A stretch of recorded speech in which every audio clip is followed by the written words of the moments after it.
Srila Prabhupada Lilamrta Volume 3. Only He Could Lead Them. San Francisco/India, 1967.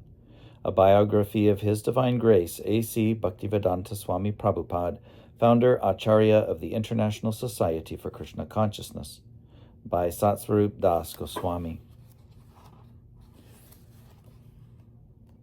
Chapter 1, Swami Invites the Hippies. And this is the third part, hopefully the last, to complete the chapter. My last video got slightly cut off at the end, so I'm going to pick up where it a little bit before it got cut off.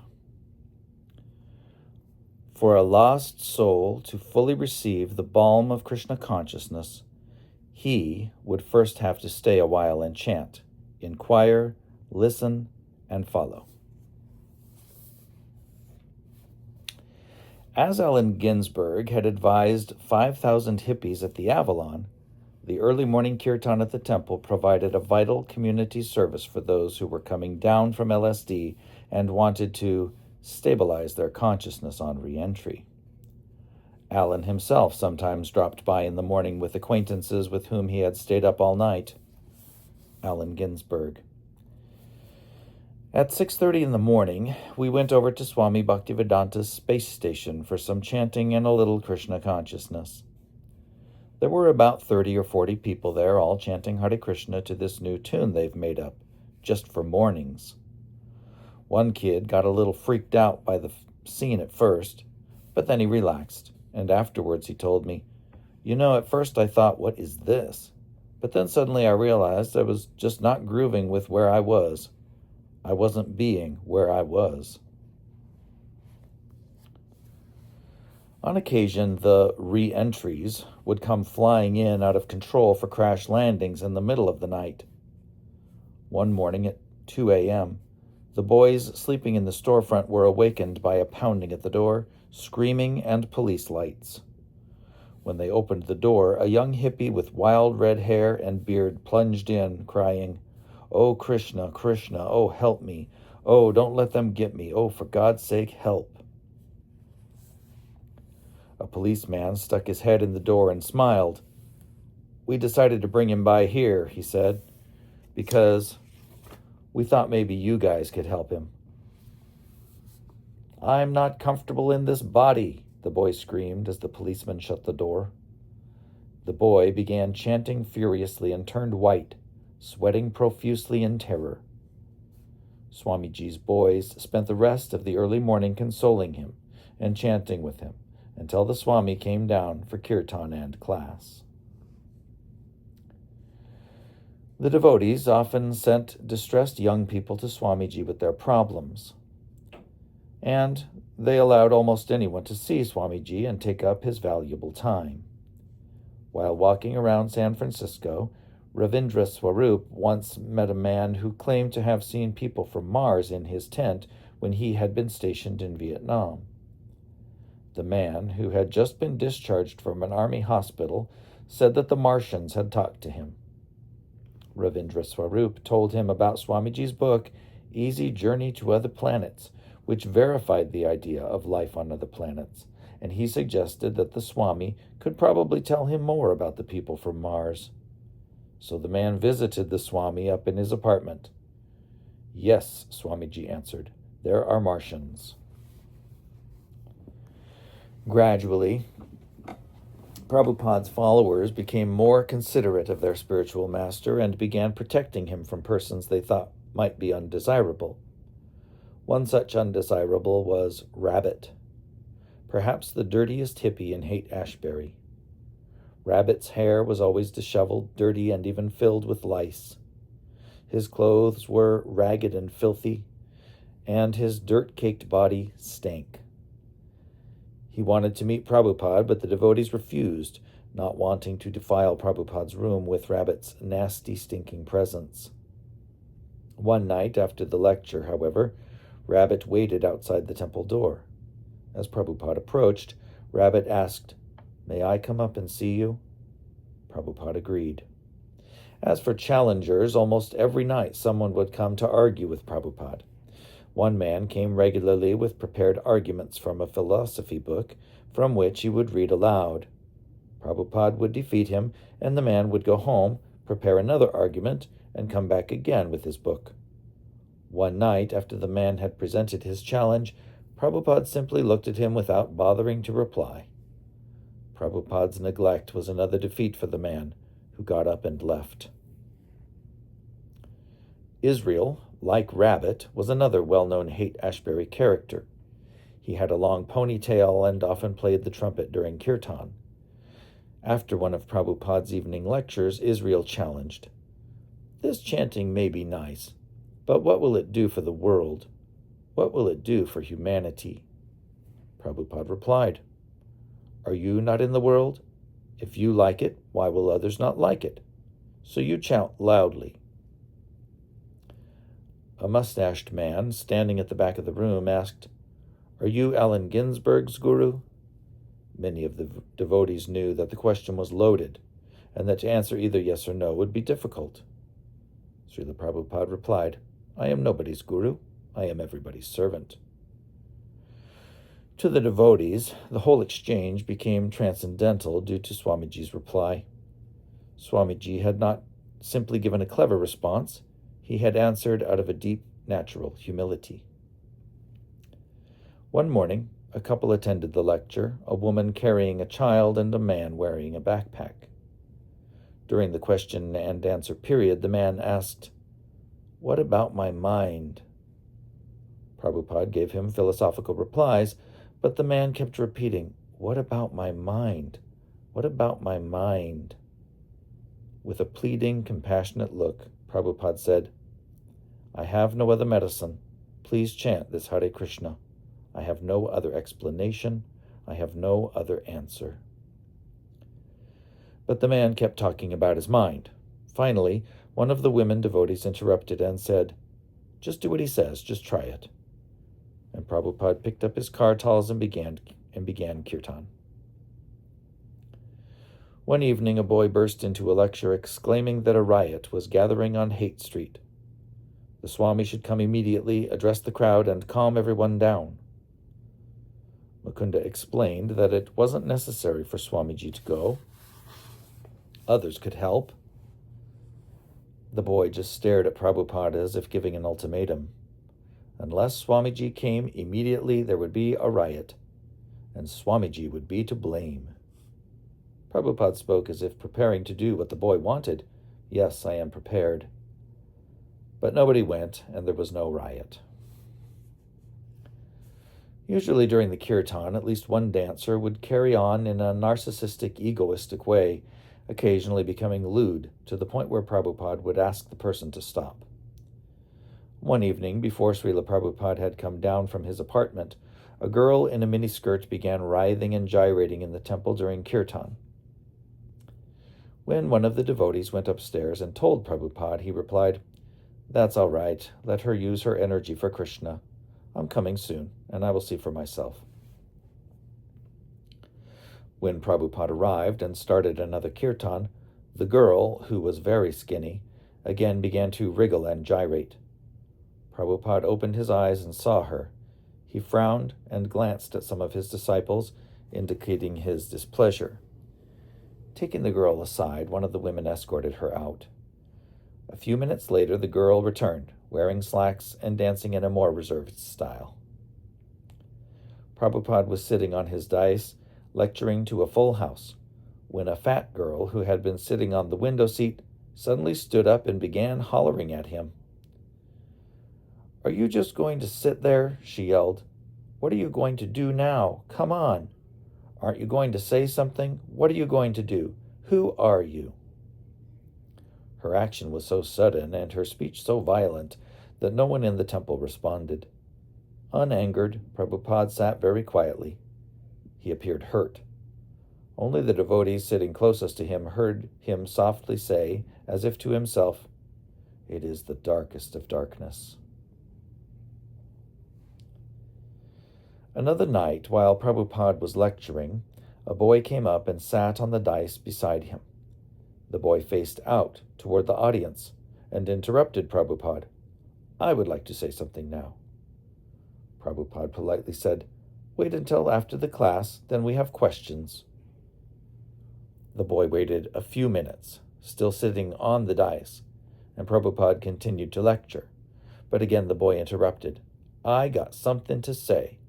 I want to say what I have to say now." The devotees in the audience looked up astonished, thinking that Swamiji would handle the matter and not wanting to cause a disturbance. None of them did anything. They simply sat, while the boy began talking incoherently. Then, Prabhupada picked up his kartals. "All right, let us have a kirtan." The boy sat in the same place throughout the kirtan, looking crazily, sometimes menacingly, at Prabhupada. After half an hour, the kirtan stopped. Prabhupada cut an apple into small pieces, as was his custom, and then placed the paring knife and a piece of apple in his right hand and held his hand out to the boy. The boy looked at Prabhupada, then down at the apple and knife. The room became silent. Prabhupada sat motionless, smiling slightly at the boy. After a long, tense moment, the boy reached out. A sigh rose from the audience as the boy chose the piece of apple from Prabhupada's hand. Haridas. I used to watch how Swamiji would handle things. It wasn't easy. To me, that was a real test of his powers and understanding, how to handle these people, not to alienate or antagonize or stir them up, to create more trouble. He would turn their energy so that before they knew it, they were calm, like when you pat a baby and it stops crying.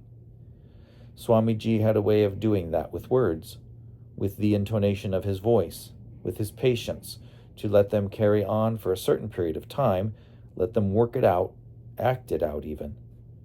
I guess he realized that the devotees just couldn't say, "Listen, when you come to the temple, you can't behave this way." It was a delicate situation there. Often someone would say, "I am God." They would get an insight or hallucination from their drugs. They would try to steal the spotlight. They wanted to be heard, and you could feel an anger against the Swami from people like that. Sometimes they would speak inspired and poetic for a while, but they couldn't sustain it. And their speech would become gibberish. And the Swami was not one to simply pacify people.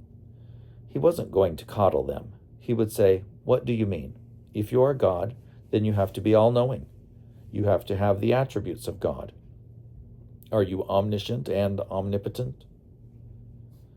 He would then name all the characteristics that one would have to be an avatar, to be God. He would rationally prove the person wrong. He had superior knowledge, and he would rationally explain to them, "If you are God, can you do this? Do you have this power?" Sometimes people would take it as a challenge and would try to have a verbal battle with the Swami.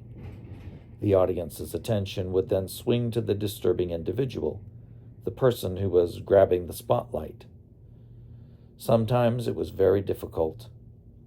I used to sit there and wonder, how is he going to handle this guy? This one is really a problem. But Swamiji was hard to defeat. Even if he couldn't convince the person, he convinced the other people in the crowd so that the energy of the room would change and would tend to quiet the person. Swamiji would win the audience by showing them that this person didn't know what he was talking about. And the person would feel the vibrations of the room change, that the audience was no longer listening or believing his spiel, and so the person would shut up. So Swamiji would remove the audience rather than the person. He would do it without crushing the person. He would do it by superior intelligence, but also with a lot of compassion. When I saw him do these things, then I realized he was a great teacher and a great human being. He had the sensitivity not to injure a person physically or emotionally, so that when the person sat down and shut up, he wouldn't be doing it in defeat or anger. He wouldn't be hurt. He would just be outwitted by the Swami.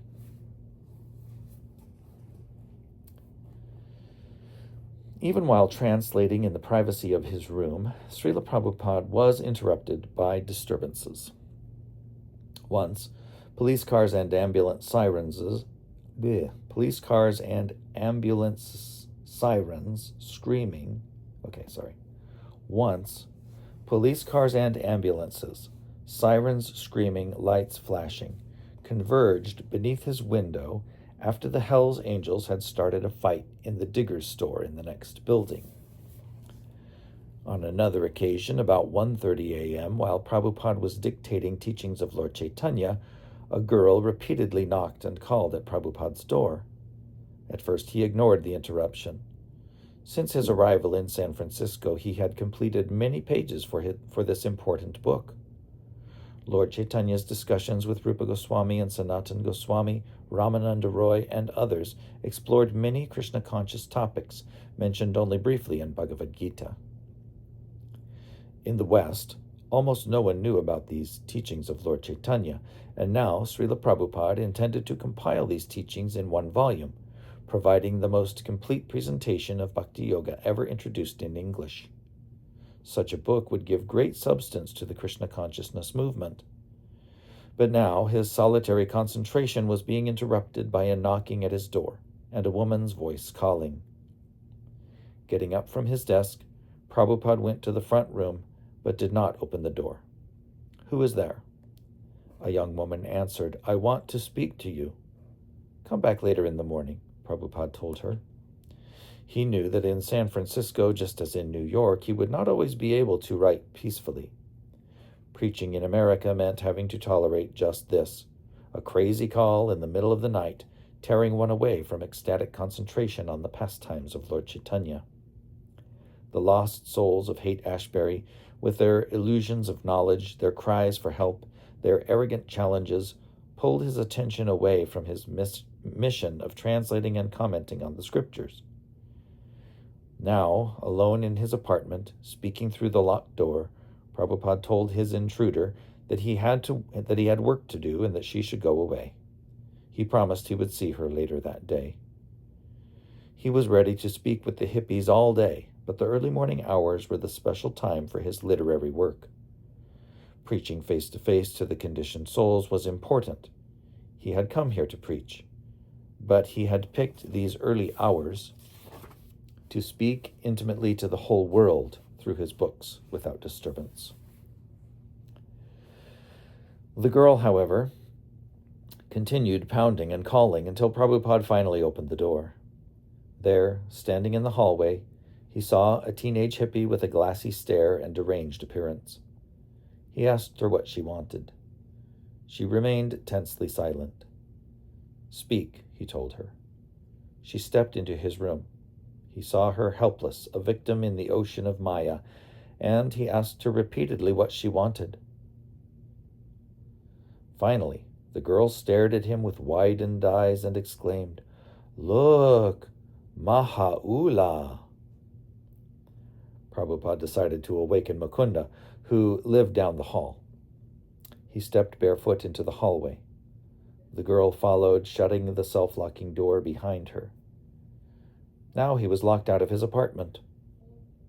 She continued to stare at him defiantly in the bare, unfriendly surroundings of a corridor of locked doors at 1 a.m.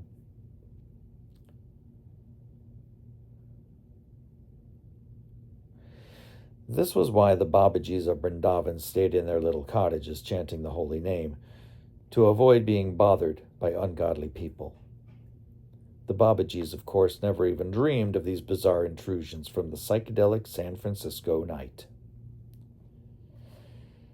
At Mukunda's door, Prabhupada began pounding and calling loudly, "Mukunda, Mukunda!" Mukunda awoke and opened the door, astonished to see his spiritual master standing barefoot in the hallway, a wild-eyed young girl standing a few feet behind. Yet Prabhupada remained grave and aloof. "This girl came to my door," he began. He explained briefly what had happened and what should now be done. He did not appear angry or harassed by the girl, and he indicated that Mukunda should deal kindly with her. Mukunda remembered when Prabhupada had been driven out of his New York Bowery loft by his roommate David Allen, who had gone mad on LSD. Then also, Prabhupada had remained cool-headed, though caught by a dangerous and awkward circumstance. Mukunda went downstairs and awoke Hayagriva, who had a key to Prabhupada's apartment.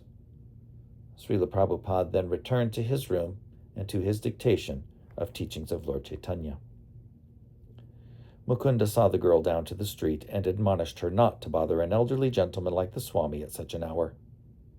Staring at Mukunda, she said, "You're not ready," and walked away. At 7 o'clock, when Prabhupada came down to the temple for the morning class, the girl was sitting in the audience in a calmer state of mind. She apologized.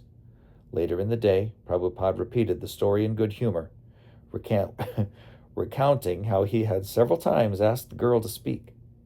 He opened his eyes wide, imitating her expression, and said, "Look, Maha Ula," and laughed. "We shall go for a walk at 6:30, Srila Prabhupada said one morning. "You can drive me to the park." Several devotees accompanied him to Golden Gate Park's Stowe Lake. They knew the park well and led Srila Prabhupada on a scenic walk around the lake, over a bridge, through forest-enclosed paths, and across a small rivulet, hoping to please him with nature's beauty. As he walked, striding quickly, he would point to a tree or stop to examine a flower. "What is this tree?" he would ask. "What is this flower?" Although his disciples were usually at a loss to answer. When Chaitanya Mahaprabhu passed through the forest of Vrindavan, he said, all the plants, trees, and creepers were delighted to see him and rejoiced in his presence. The plant life there is like that in the spiritual sky, fully conscious. And these trees, Swamiji, how conscious are they? "Oh, the spirit soul is there," Prabhupada said, "but the consciousness has been arrested temporarily. Perception is more limited." Whatever Prabhupada saw, he saw through the eyes of Scripture, and his comments on the most ordinary things were full of transcendental instruction. As he walked, he reflected aloud. Those who want to see God must first have the qualifications to see God. They must be purified. Just like the cloud is now covering the sun. They say, "Oh, the sun is not out." But the sun is there. Only our eyes are covered. Like tour guides, the boys led Prabhupada to the more picturesque areas. They came upon swans gliding on the lake. Srimad Bhagavatam, Prabhupada said, compares devotees to swans, and literature about Lord Krishna to beautiful clear lakes. The non-devotees, he said, were like crows attracted by the rubbish of mundane topics. Walking over a gravel path, he stopped and drew their attention. "Look at the pebbles. As many pebbles there are that many universes, and in each universe there are innumerable living entities." The devotees delighted in bringing Swamiji to a rhododendron glen, its big bushes completely covered with white and pink flowers, and they felt privileged to see Krishna through Swamiji's eyes. The next morning, when Prabhupada again wanted to go to the park, more devotees accompanied him. They had heard from the others how Swamiji had displayed a different mood while walking. Again, the boys were ready to lead him along new trails around the lake, but without announcing a change in plans, he walked up and down the macadam road beside the lake. Prabhupada and his followers came upon a flock of sleeping ducks. Awakened by the sound of people walking on the path, the ducks began quacking, moving their wings, and walking away. When a few devotees hurried ahead to shoo the ducks from Prabhupada's path, the ducks began making sounds of grouching and grumbling. "Move, you ducks," one devotee said. "You're disturbing Swamiji." Prabhupada said quietly, "As we are thinking they are disturbing us, they are thinking we are disturbing them." Prabhupada stopped beneath a large tree and pointed to some bird droppings on the ground. "What does this mean?" he asked, turning to a new boy who stood beside him. Prabhupada's face was serious. The boy blushed. I don't know what it means. Prabhupada remained thoughtful, waiting for an explanation. The devotees gathered around him, looking intently down at the bird droppings. The boy thought the Swami might be expecting him to decipher some hidden meaning in the pattern of the droppings, the way people read the future in tea leaves. He felt he should say something. It's the, excreta, the defecations of, birds. Prabhupada smiled and turned toward the others for an answer. They were silent. It means, said Prabhupada, that these birds, he pronounced the word bards, have lived in the same tree for more than 2 weeks. He laughed. Even the bards are attached to their apartments. As they passed the shuffleboard courts and the old men playing checkers, Prabhupada stopped and turned to the boys. Just see, he said. Old people in this country do not know what to do, so they play like children, wasting their last days, which should be meant for developing Krishna consciousness. Their children are grown and gone away, so this is a natural time for spiritual cultivation. But no, they get some cat or dog, and instead of serving God, they serve dog. It is most unfortunate. But they will not listen. Their ways are set. Therefore, we are speaking to the youth who are searching. When Prabhupada and the boys passed a sloping green lawn just off Kezar Drive, the boys pointed out that this was the famous Hippie Hill. In the early morning, the gently sloping hill and the big quiet meadow surrounded by eucalyptuses and oaks were still and silent. But in a few hours, hundreds of hippies would gather here to lounge on the grass, meet friends, and get high. Prabhupada advised the boys to come here and hold kirtans.